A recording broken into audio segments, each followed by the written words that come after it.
সত্যি কথা বলি, আমার আর্থিক অবস্থা কিংবা আমার পরিস্থিতি যেমনই হোক, সময়ের সাথে সাথে সব কিছুর সাথে যদি নিজেকে মানিয়ে নিতে পারি, তবে মনে হয় না যে জীবনে আমার কোনো জিনিসের আফসোস থাকবে। তবে একটা কথা ঠিক, হয়তো ভালো কিছুর জন্য আমাকে একটু ধৈর্য ধরতে হবে। তবে ধৈর্য ধরার পর যে ফলটা পাবো, আশা করছি সেই ফলটা অনেকটাই মিষ্টি হবে, তাই না? যাই হোক, অনেক গল্প অনেক কথা হবে তোমাদের সাথে। তার আগে নিজের পরিচয়টা দিয়ে নিই। নমস্কার, কেমন আছো সবাই? আশা করছি সবাই খুব ভালো আছো, আর আমিও ভালো আছি। আজকে আমার আরও একটি নতুন ব্লগে তোমাদের সবাইকে অনেক অনেক স্বাগত জানিয়ে ব্লগটি শুরু করছি। আমি রিমি, নদিয়া জেলার খুব ছোট্ট এবং সুন্দর একটা গ্রামের থেকে। যাই হোক, সকাল সকাল আজকে কিন্তু আমার এই ছোট্ট রান্নাঘরটা, আমাদের টিনের রান্নাঘরটা, আর তার সাথে সাথে মিট কেসটা, যেটা তোমাদের অনেকের পছন্দ, সেই মিট কেসটা কীভাবে পরিষ্কার পরিচ্ছন্ন করে সাজিয়ে গুছিয়ে রাখি, সেটাই কিন্তু তোমাদের সাথে শেয়ার করব। তবে পুরোটা দেখতে হবে তো আমার সাথে ভিডিওটা। সকাল সকাল বাবা এনেছিল ফুলকপি, ইঁদুরে কেটে দেবে সেই ভয়ে ওই সাইডে একটা ঘর আছে, সেই ঘরটাতে আর রাখা হয়নি, ওটাকে গ্যাসের উপরেই রাখা হয়েছিল। ফুলকপিটাকে সরিয়ে দিয়ে গ্যাসটাকে মুছে নিয়ে তারপরে একটু চা করে নিচ্ছি। আজকে একটু দুধ চা খেতে ইচ্ছে করছে, সেই জন্য দুধ চা করে নিচ্ছি। আর সোনার জন্য একটু সাবু ভিজিয়ে রাখা ছিল। ওই যে আগের দিনকে তোমাদের দেখালাম যে সাবু আনা হয়েছে, মোটা দানা সাবু, তো সেই জন্য অনেকক্ষণ করে সেটাকে ভিজিয়ে রাখতে হচ্ছে। সোনার জন্য দুধ সাবুটা রান্না করে নেব, আর তারপর এই যে চাটাকে আমি একটু ছেঁকে নিচ্ছি। আসলে কি বলো তো, সকালবেলায় তো সোনাকে একটু ভারী জিনিস খাওয়ানোর চেষ্টা করছি। আগে যখন সকালবেলা দুধটা পাওয়া যেত, তখন দুধ পিডিয়াশিওরটাই খাইয়ে দিতাম। তবে এখন জানো তো, দুধটা একটু বেলা করে পাওয়া যায়, সেই জন্য দেখলাম যখন বেলা হয়েই যায় তখন ওই দুধ সাবুটাই খাইয়ে দিই। আগে আমার ছেলেকে না নিয়ম করে দুধ সাবু প্রায় দিনই খাওয়াতাম। আমার একটা নিয়ম থাকতো, একটা চার্ট থাকতো বাচ্চার খাওয়ানোর, সেই চার্ট দেখেই কিন্তু সোনাকে খাওয়ানো দাওয়ানো করতাম। তবে এখন যেহেতু বড় হয়েছে, সেই জন্য খাওয়ানো দাওয়ানোটা কিন্তু একটু হলেও পরিবর্তন হয়েছে, জানো।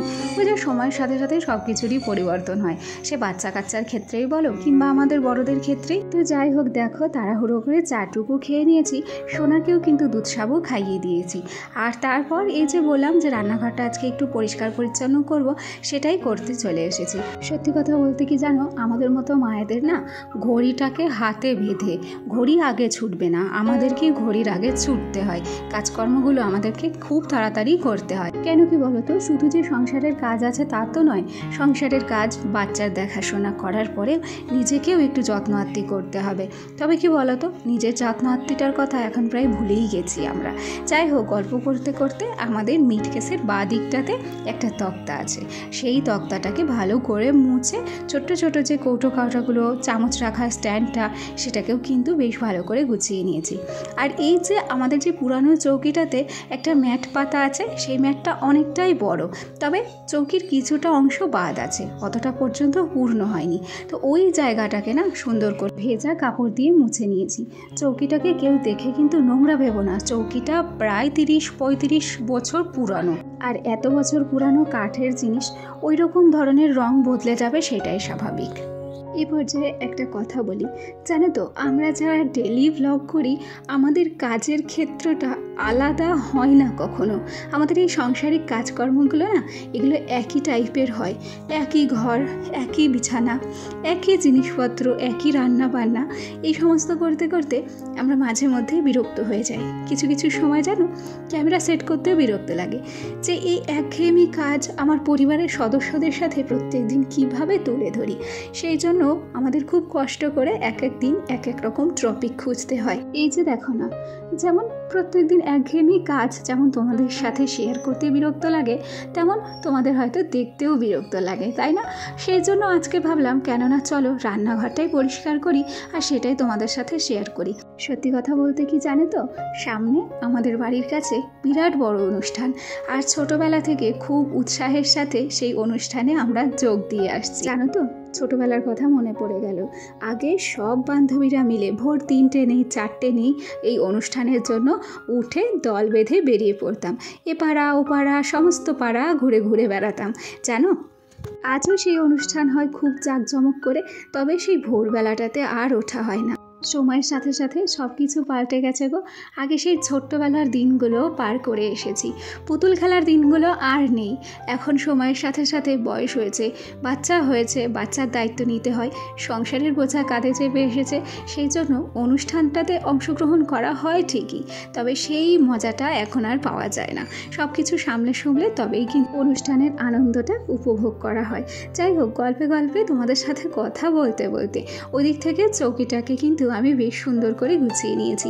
যে কাপগুলো ছিল সেই কাপগুলোকেও কিন্তু সুন্দর করে গুছিয়ে নিয়েছি। আর এরপর এই যে মিটকেসটা দেখছো, মিটকেসটাকে ভালো করে মুছে নিয়েছি। মিটকেসের ভেতরে সুজি ছিল, আমাদের অজান্তেই সুজি যে কখন পড়ে গেছিলো সেটা বুঝতে পারিনি। সেই জন্য একটা পেপার পাতা ছিল, পেপারটাকে তুলে ভেজা একটা কাপড়ের সাহায্যে মিটকেসটাকে মুছে নিয়েছি। আর তারপরে যে সমস্ত কৌটো কাউটাগুলো দেখছো সেগুলো সাজিয়ে গুছিয়ে নিয়েছি। এই মিটকেসে 4টে ধাপ রয়েছে। প্রথম ধাপে আমরা আমাদের ভাত তরকারি এগুলোই রাখি, কেন কি প্রথম ধাপের 2 সাইডগুলো নেট দেওয়া। আর দ্বিতীয় ধাপে একটা থাকে কৌটো কাউটা। তৃতীয় ধাপে রেখেছি বেশ কয়েকটা বাসন কোসন, যেমন ধরো কাচের বাটি, কয়েকটা গ্লাস, কয়েকটা প্লেট। আর সবচেয়ে নিচের ধাপে ওই চিনি টিনি এগুলো আর কিছু কৌটো রাখা থাকে।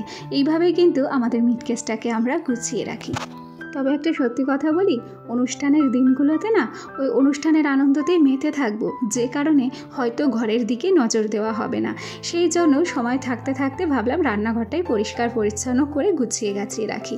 আর জিনিসপত্র দেখবে গুছিয়ে গাছিয়ে যদি রাখা হয় তাহলে না হাতের কাছে সময়ের জিনিস সময়ে পাওয়া যায়। আর দেখা যায় কি, তাড়াহুড়োর সময় যদি এই হাতের কাছে জিনিসগুলো অগোছালো হয়ে থাকে সেখানে না আরও বিরক্তি লাগে। আর জিনিসপত্রগুলো তাড়াহুড়োর সময় দেখবে চোখের সামনে খুঁজেও পাওয়া যায় না। যাই হোক, গল্প করতে করতে এই যে মিটকেসটাকে দেখছো, মিটকেসটাকে কিন্তু সুন্দর করে মুছেও নিচ্ছি। তবে আজকে আর কলিন দিয়ে মুছছি না, আজকে এই কাপড়টা ভেজাই আছে, সেই ভেজা কাপড়টা দিয়ে মিটকেসটাকে মুছে নিচ্ছি।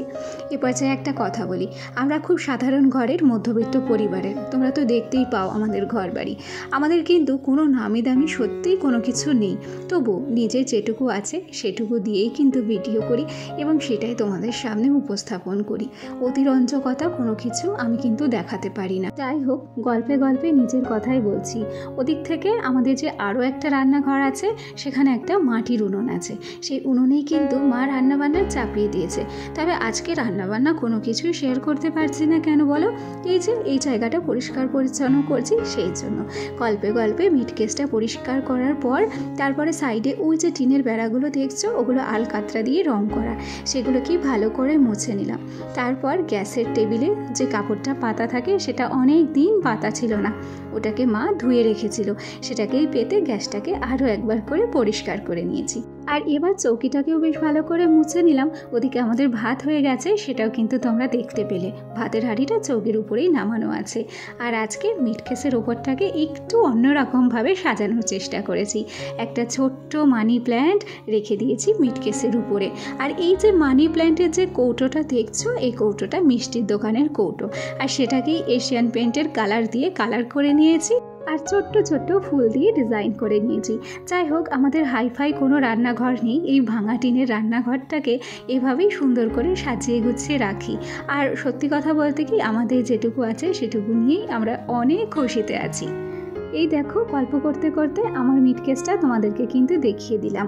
তোমরা অনেকেই এই মিটকেসটাকে খুব পছন্দ করো, সেটাও আমার জানা। এই পর্যায়ে বকবক করতে করতে একটা কথা বলতেই ভুলে গেছি। আমার যে সমস্ত বন্ধুরা এখনো পর্যন্ত লাইক দাওনি, প্লিজ একটা লাইক করে দিও, কেন কি তোমাদের একটা ছোট্ট লাইক আমাকে কিন্তু আরও নতুন নতুন বন্ধুদের কাছে পৌঁছতে সাহায্য করে। তো আজকে আমার এই পর্যায়ের ভিডিওটি তোমাদের কেমন লাগলো কমেন্ট করে জানাতে ভুলো না। চলো আজ তাহলে আসি, কাল তোমাদের সাথে আবার দেখা হবে। সবাই ভালো থেকো, সুস্থ থেকো, আর অবশ্যই সাবধানে থেকো। টাটা।